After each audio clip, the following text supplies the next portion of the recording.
excited. The topic is Veterans Affairs, and we have with us Jennifer Long. Jennifer is a financial advisor with Equity Services, but that's what she does for a living. But what she's so much more, and those in the veterans community know her very well because she's a commander for a VFW post in Kearney, as well as a district commander and she's worked tirelessly on Veterans Affairs. And I guess I can say, since everybody else knows, she's just been named as co-chair for our next governor, Bill Murray's transaction team on Veterans Affairs. So I'm going to let her talk about it. She's taught me, I'm a veteran, and I still learn every day about Veterans Affairs.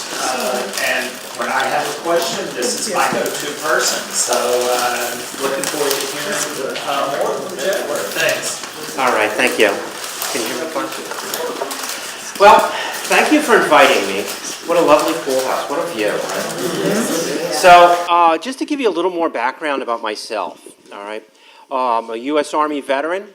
I went in the military in 1982, and I retired in 2012 with 30 years of service.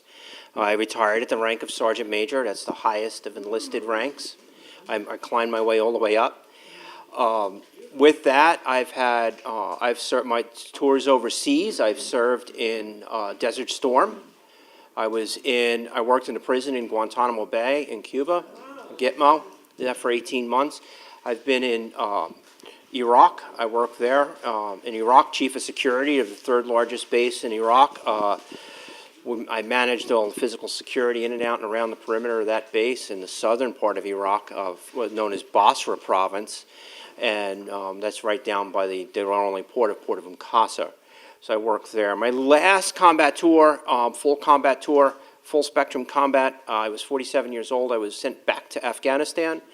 I was working as an advisor, they call a combat advisor on the Special Operations Command, and it was an assignment to work with the French Army. I was assigned to them. My task to work with the French Army and develop the Afghan police force so that they could take over the mission and lead their own operations in securing the northern province of Kapisa in the Hindu Kush mountain range. So I worked at high elevation up there. I did that for over a year. Came back. I was a battalion operations sergeant major, and then I, soon after retired. Got my degree from locally here at FDU, a degree in finance, and I've been in the financial industry now for over 5 years. I grew up here in Jersey. I grew up in Jersey City, so I'm local. So, so all the parts there. So what I wanted to do is talk to you about more on the veteran space, okay? I've got, like Steve elicited to that I have a lot of experience. I do run a local VFW post. I'm the commander. I'm the first female commander of that post in 93 years. I'm also the district commander, so I handle Hudson County. So everything to do with veteran space, I'm always active in there, and I'm always really trying to help and care for our veterans, whether it be the younger veterans and particularly our older veterans. So coming here today, what I passed out was a very simple guide. I went to, on short notice, I was at the VA yesterday, and I used my health care. All my health care comes from the VA, so I'm a VA user, so I'm familiar with the system. But with this in particular, this guide, it is every resource in the state. So if anyone here has a family member that's a veteran, I guarantee you so few have ever seen this guide. It's put out by the state, but it's very inclusive of everything. If you are a veteran, you can find what you need in there. And particularly our older veterans, they need, there's things that they need, and they don't know where to go. The younger generation tends to be a little more internet savvy, so they'll go on and they'll hunt stuff down on the internet and they'll find it. But our older veterans are still not as savvy. They don't know where to look for the information to start with, so they still depend on directories and guidebooks to help them along. But one of the most important things I'll call your attention to is towards the back. There is what they call the VSOs, or the Veteran Service Officers, in the book, okay? And the most important part is what I always try to tell, especially even my older veterans in the post, is it's like you're never alone, okay? These service organizations are located throughout New Jersey. Go ahead, take a chance. Are located throughout New Jersey, and they'll help walk a veteran through the benefits or help them with paperwork or guide them along. And that's the best place to start. And there's one locally that's not that far away from here, okay, that can help. But all the resources basically that, that anyone would need here in the state, at the state level, because there's a lot of benefits at the state level. Well, there's also one, I only have two because the VA they come in a little gray book. And they didn't have a book, they only had one of these. And I made another copy of it because the thing takes half a tree in my office. But this is the federal level. So there's a lot of benefits out there, but if you go to the service officers, they'll tell you what benefits you have. Particularly there's older veterans now, what they run into, and they're not utilizing their VA benefits. How many of them haven't registered? They don't know what to do. Any veteran who's served honorably is entitled to veteran care at the VA. You have to go sign up. There's some paperwork there. Best place to go is you can go any of the veteran service organizations, or you can even go local. Right to the. We're fortunate enough to have the one of two major veteran hospitals right here locally, right in East Orange. You have the one care facility, first floor. Go to eligibility. They'll help you along with the paperwork, and you can fill out for eligibility, and that'll open the door to benefits. Everybody needs help and needs a little help with their, funding their health care costs. Health care costs don't go down, they only go up. Not allowed to go down, only up. And the other thing, I'm even in the industry as working as an advisor. I am licensed to do health insurance products, and I've never found anything more complicated than a health insurance product. And Medicare, even in the when you get into Medicare space and the A's and the D's and the F's and the this and the crossovers between the two, it's a lot. And it's a lot for me as a professional to navigate. And I know it's difficult for the seniors themselves sometimes to navigate that. And, and I aid and help a lot of my clients to, navigate that space. But, my point is the cost. Utilizing your benefits that you're entitled to, but you don't know they're there, can offset, especially when you're on those fixed incomes or when you're retired and you can't really take on big expenses. And there's stuff out there that you can use to help take care of an older veteran, to take, maybe go, even younger, go to get it re-educated, go take a class. There's a lot of better space in there. So, and that's what I start off, even my younger veterans, I've done it in my own post, is I start with this simple New Jersey guide. Because that's the starting point of all your benefits. It's here at the state, goes to federal level, and everything's in between. But you have to know how to access those resources. And there's one of the resources that I'll speak really briefly in is what they call aid and attendance. It's a little-known benefit for veterans and their spouses or a family member who has to take care of a veteran who maybe have become housebound. They're not quite in long-term care situation. They're still at home. Or they need extra care and somebody's got to come in and care for them. Well, that benefit provides, extra income for that veteran to pay for those services to help out. Okay? It's aid and attendance. It's in a federal book. Okay? There's some forms to fill out and things to qualify in between, but it's not that difficult. But aid and attendance. That helps seniors help the family member. So if it's if it's the wife taking care of the husband, and there's extra care and things needed, you can do it. Help with the long-term care needs of the veteran. So those are that's just some of the items there. And we can say, well, what can we do, to help? What benefits are out there? I've had the privilege of being appointed to the incoming governor. Governor-elect Murphy on Division of Military Affairs. I'm a co-chair for that department. And I have this unique opportunity right now to bring a lot of issues to the governor for focus moving forward in the next 4 years of administration, which is great because we start with a brand new slate. So we get to set the agenda. And I'm working with several others on my team. I have one major general, I have a colonel, a lieutenant colonel, I have one captain and myself. So there's a lot of talent to draw from. One of which was the major general, actually the one that's the senior in our group, was Marie Dodson. She is a major general from the Air Force. And I worked for her some years ago for a short time. And she's a dynamic woman. She's a tough lady, and you got to be tough to get up. Start getting multiple stars on your flag. So, but I look forward to working with her. One of the things that Murphy's done is he's given a lot of women, and minority women, opportunities on the administration to have a voice. He's been that way since the beginning. So, one of the things I'm going to do here is I want to ask you guys a few questions. We'll have a little discussion because some of the things you guys may tell me may help me shape some of the things that I'm going to bring to the table at the conference down in Trenton in another week. In my, doing here. I was on the phone today. I was talking to two of the department heads for Veterans Services at Stockton University and one at FDU. And I'm going to speak with Rutgers this afternoon, but I'm also talking with the local Veterans Service reps for the county. Each county has one service officer. Hudson County is Joanne Northgrave. Bergen County has A.J. Luna. There's one in Essex County, and I don't really affiliation with him. So it's those people. They help set all the programs, and reaching out to them, they help steer the funding and making sure the funding comes in. But I'm meeting with them as well. So trying to bring in from each of the areas to bring that stuff and make it relevant for the group. So, again, your local VFWs, your American Legions, your disabled American veterans, they're all advocating for these benefits. There's lots of bills in legislature always trying to improve veterans and particularly senior veterans' benefits. So we work very often and very closely to do that space. So I encourage you, if you have a family member or yourselves, look at that space and look at that stuff that's out there for them. But what I will ask you, is there anybody here that has anything they'd like to ask of me in that space? Anybody?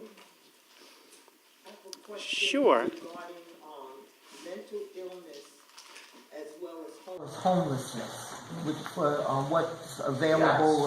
I don't know if it's in here. I didn't get a chance to go. No, there absolutely is. Yeah. There is a program that's nationwide. Bergen County's been successful at having 0 homeless veterans.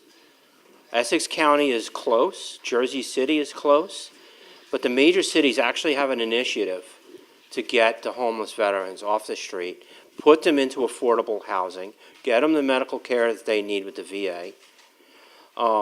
Because a lot of them, they've suffered from medical illness, they've suffered some trauma, they suffer from injuries that have resulted maybe from their military service.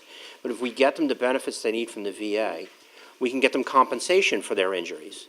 That compensation, if they become 100% disabled with that compensation, we can put them into low-income housing, and now they have secure housing that's paid for by those benefits, and that takes care of the homeless situation, takes care of their medication, and all that. But again, we're trying to pull them in from those pieces, and there are strong initiatives out there to handle that, and they're growing, and they are a focal point. They're one of my focal points for when I discuss at the table for main issues, and we're concentrating on the issues.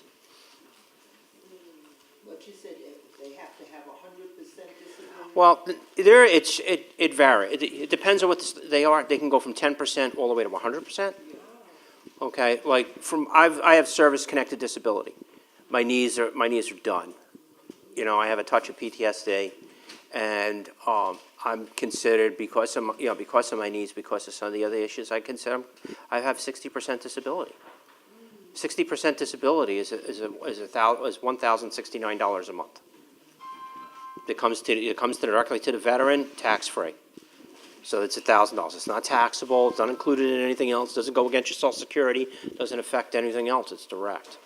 So those compensations and filing for them is important for a veteran because it helps offset.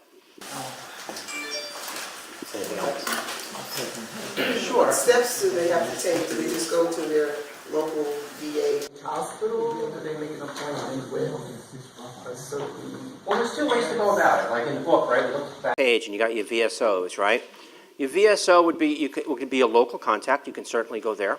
They help. You have a vet center right over here in Bloomfield. They'll help. Or you can go directly to the hospital itself. So, those are the three approaches that are available. You can do local, you can go to a vet center, this in Bloomfield, you can stay right here, let them help you locally. What's great about doing that is they tend to have less of a workload, and they can focus on the individual and help them along the process. You're certainly welcome to also go straight to the hospital. Go to eligibility. It's right on the first floor. As soon as you come in the main doors, I know exactly where it is. Go in, make a left. It's the first window on the right. Sign in on a little pad that's at the bottom there. Yeah, I was there. I was there yesterday. So it's they're there. The people that are there are very helpful. I will say this about the care at East Orange. 15 years ago, I would say the care wasn't that good. The care today is very good. It's improved drastically since 9/11. And they're making strides each and every year. I don't think I've ever seen, I just had an MRI done. I think I was the first person in the machine. It was brand new. They're making bigger strides for female veterans in their care. The health clinics there have expanded. But one of the nice things about using VA care is that everything you need for a veteran or a veteran's care is in one building. So you're not bouncing from different doctors, getting referrals, going anywhere else. All your care, from your medications to your x-rays to your tests to your surgeries to whatever it may be, is in one building. And that's one of the beauties of the care. I said, I don't have to find, it's like, okay, I need an orthopedic referral. All right, so now you get the book out, you look to see who's participating in the plan, and you start going down a list, and you just take a wild guess. Somebody may be close, you don't know them, you have no idea. But you have to go out and find the person. Here, you get to go out and you say, hey, I'm in the building. They know all my records. Everything's here. There's no interconnections. There's no co-pays to deal with. Everything is right there. So, yes, please. Does that apply for your children too, or only? Just for the veteran. In some spaces, there's stuff for the spouse, but it's veteran-centric. So it'll provide the care for him. Sure. And if you're a veteran and you have Medicare, why would you go to the Veterans Hospital? Why wouldn't you? What is the advantage of the Veteran Hospital over Medicare? Well, the advantage is this. It's like co-insurance. Where you can say, okay, I got Part D, and there's still the gaps. You're able to get everything. You get all the care, again, one building, all the stuff that I mentioned just a few minutes ago. But more on top of that, it'll eliminate any other costs. So you can find yourself with zero cost in one building.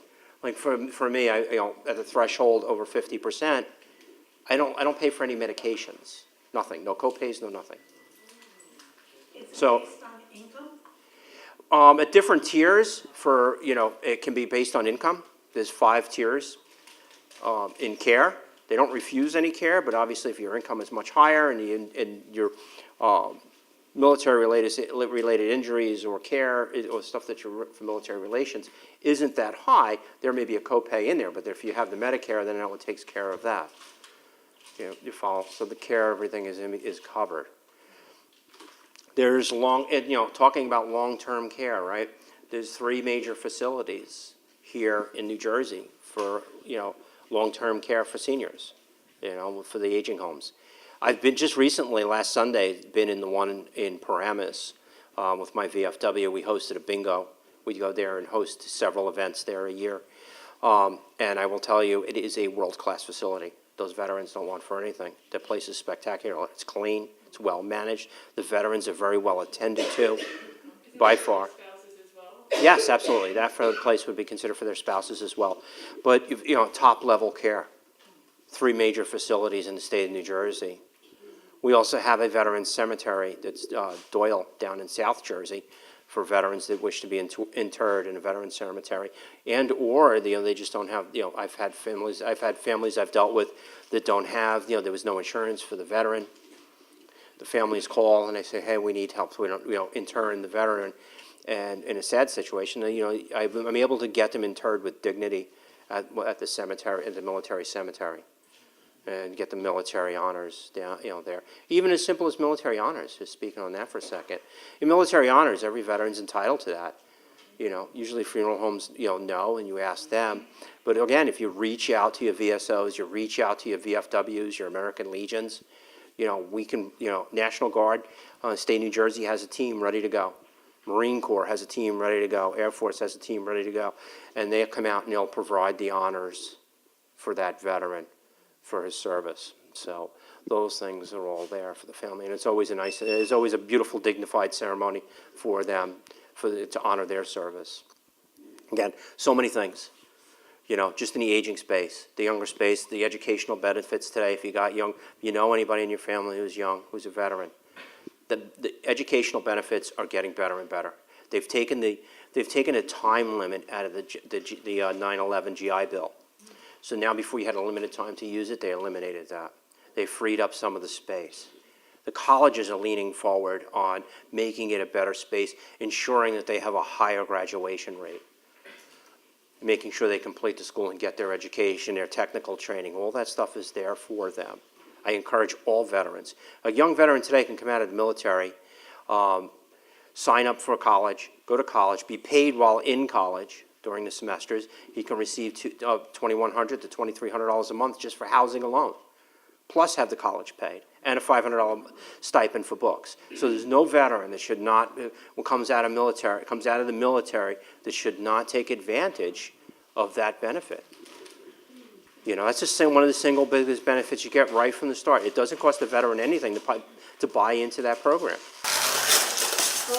Sure. I see some homeless people walking around Rockland. They may or may not be veterans, and they may or may not end up in the soup kitchens or shelters. Do you have information about sending them? We do. There are teams that go out. I don't personally have anything with me for them. You can tell the service organizations you say, hey, listen, we have a homeless veteran that's in this area or in this neighborhood. We'd like to try to get him help. Usually they'll send somebody out to, interface with that veteran and see if they can get him some help. If they in fact are, they will. The programs are there for them. They'll get them immediate shelter. In the spring, I had, another thing. It doesn't seem like just necessarily homeless. But I had a young female veteran with two young children who was in a battered home situation, who wound up outside with nowhere to go. We were in the resources that were available in the state of New Jersey. Within 4 hours, we had a place for her to stay. So, there's power when you reach out into your organizations and you reach to those folks. Sure. Jennifer, I have two questions. One is for my coworker. She wants to know if there are sort of a program, or if veterans have preferential treatment when it comes to like senior housing, for instance. There are preferences there for seniors when they come into housing, particularly in the state houses for veterans. Specifically, they're designed just for them, and there's a process that so they can qualify and come into those. But you have to work with folks early. And I will say this: it's like nobody wants if you have an elder family member who's a veteran who's going to need care, don't wait till the last minute.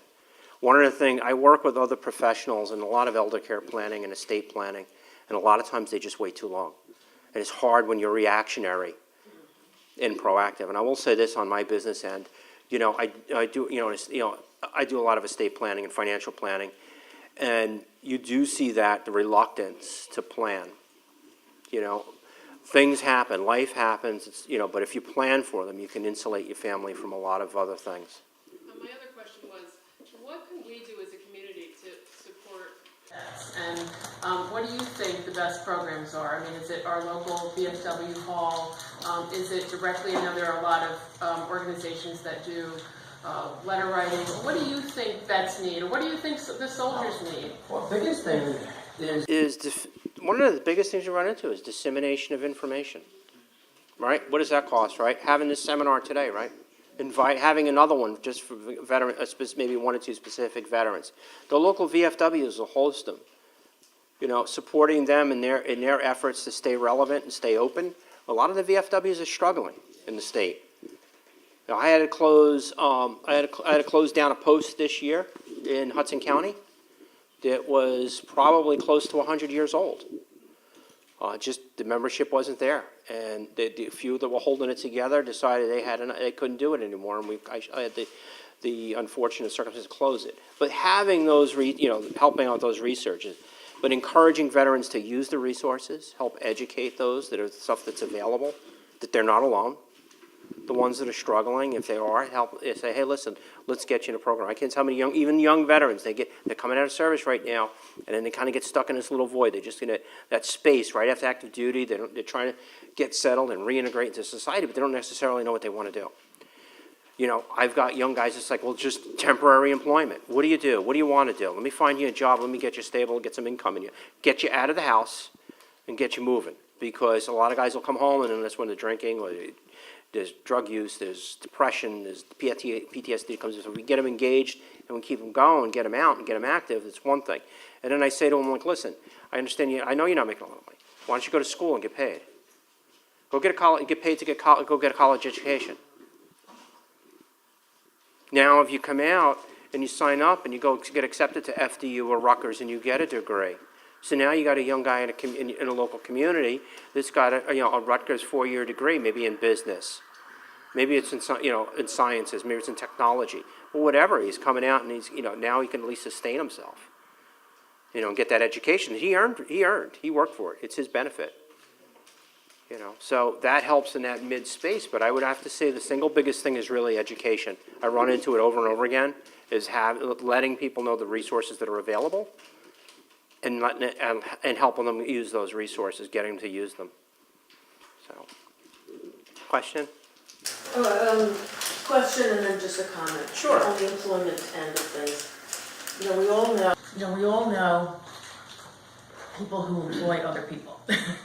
And I don't know what the system is within the VA, but if you're aware of people who need employees,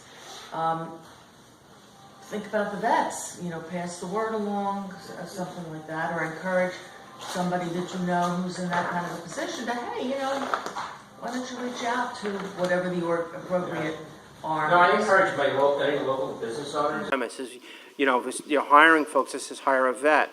Well, they don't necessarily know how to go about doing that. And I probably get in a given week 15,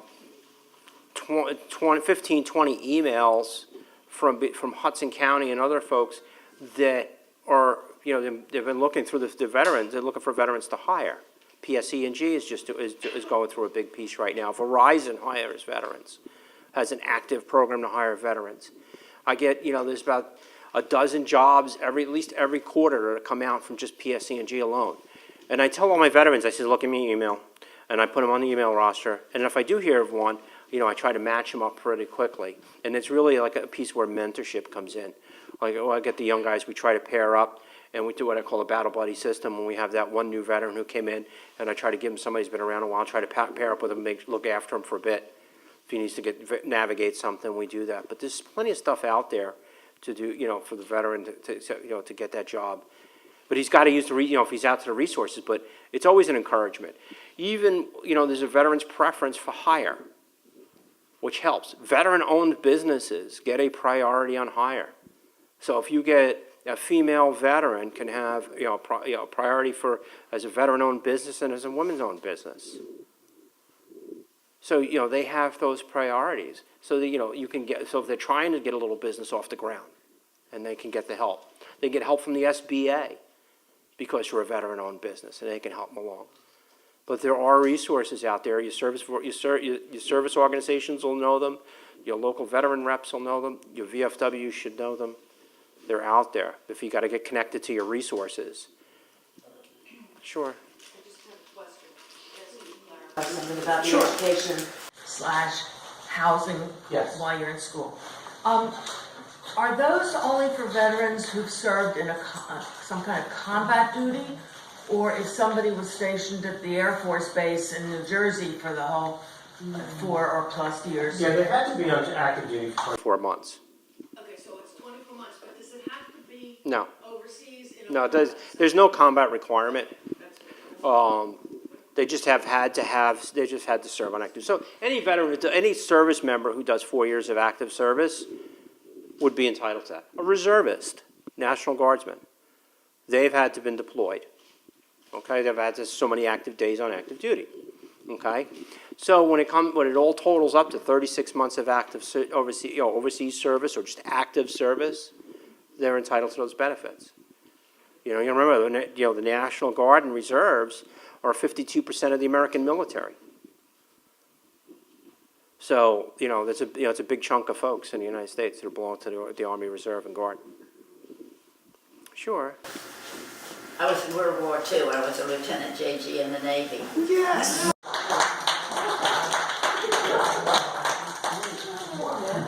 So do you use any of the benefits of the area?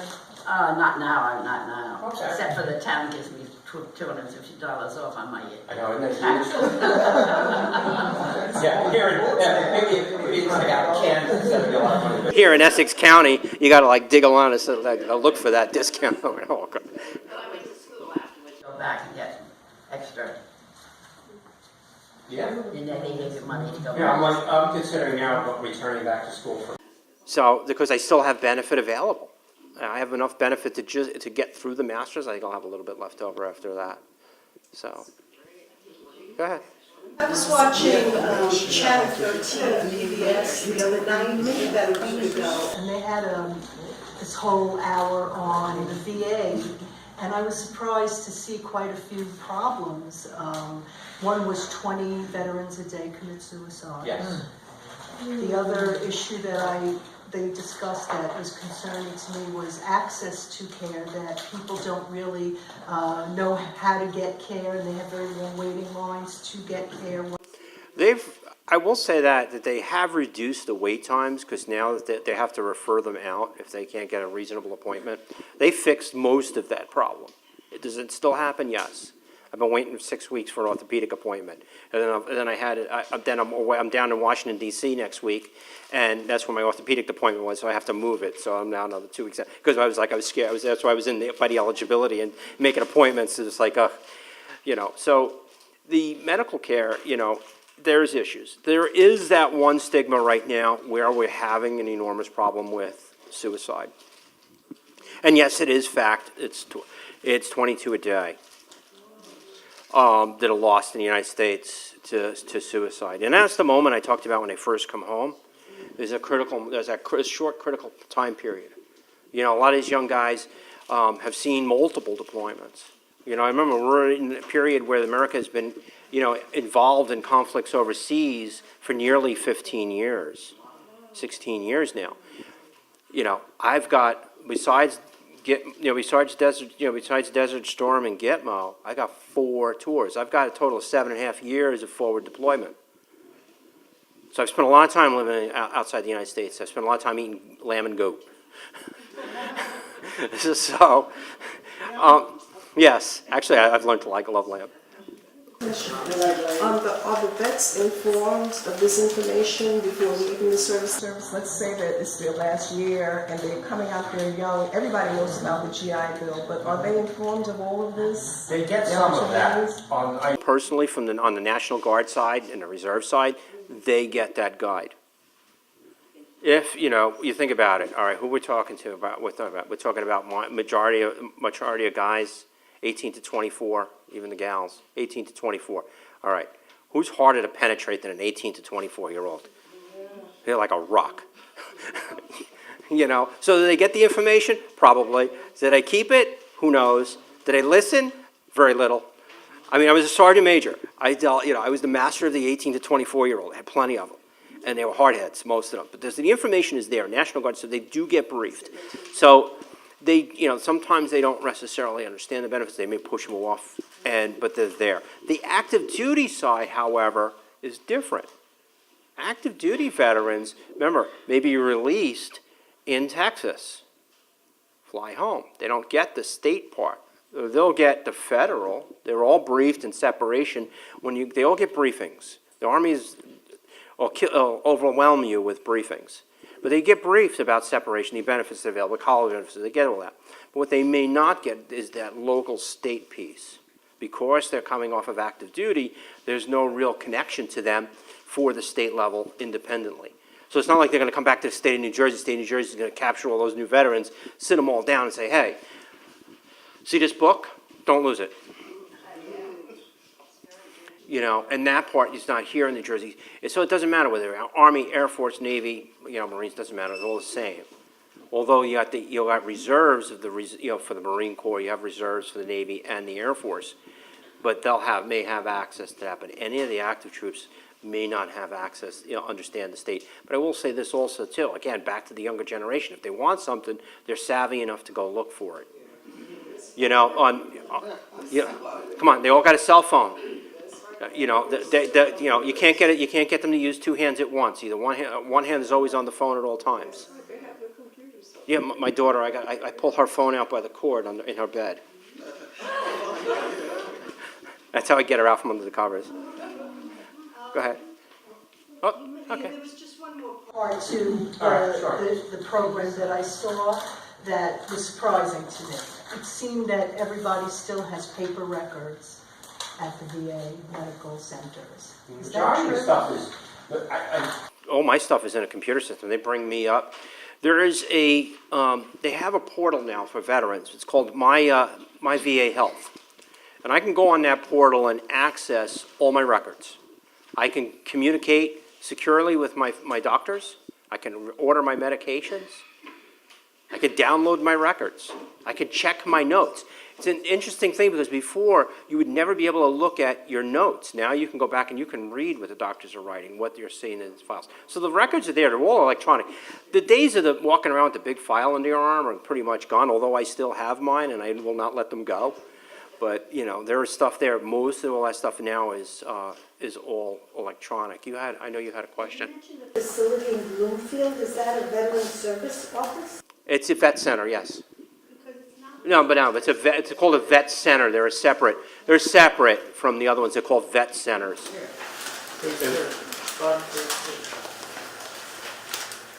Oh, I see, thank you. And is there an online access to that federal document of them? Yes. If you go on va.gov, all this information, because this that's here is a lighter version, which you would find on the portal page itself. The portal page has all the documents, explains into greater detail each and every one of the benefits. Here, this is more of a summary, where online it would actually be in depth. So, here we kind of give you an idea that there's something out there, and if you go on the internet, then you can go out and find the rest of it, to navigate it. But the VA site can sometimes be a little complex, but they have made it better. With big, large areas to work through, and then you drill down from there to the sections that you're looking for. And, even helping to set, with the forms, they'll tell you in a paragraph, and they'll highlight it, and you click on it, and the form will open up. So it's not like, say, okay, you got to fill out, the forms. Where are the forms? And you got to go find the forms. You just click on the little hyperlink, bink, and the form opens up. So that helps a lot. So you're not having to go scour that whole page to go, that whole portal to find out what you're looking for. But my VA Health was a site that you get access to when you have VA care, but va.org is definitely there. The VA benefits for buying a home, still there. Helps a lot of veterans, not having to put a down payment on getting a start to buy a home. So those are all there. So I think that's it, right? All right, listen, I want to just in closing, I'd like to say thank you for your time. It was really great. We had a nice discussion. My card's there. You have the guide. If I can help you, and whether it be financial planning for yourselves or someone in your family, I really would appreciate the business. I run on referrals. And the last part in the veteran space, if you have a veteran or you know somebody or your own family member or yourself, and you need a little help, reach out to me. I'll see if I can guide you to the right people. All right, I'll turn it back over to Steve. Thank you.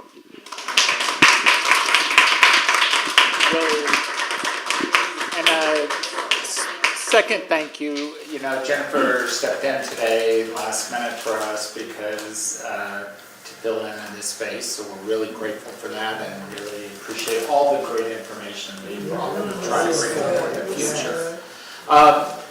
Just a reminder, Lunch, Learn, Ask will take a break in December. Everybody's got a lot to do in the holidays, but we'll be back in January and continue on with our programs along the, the 8 petals, as I call them, of the creating a great living space in Montclair for seniors. So thank you today. And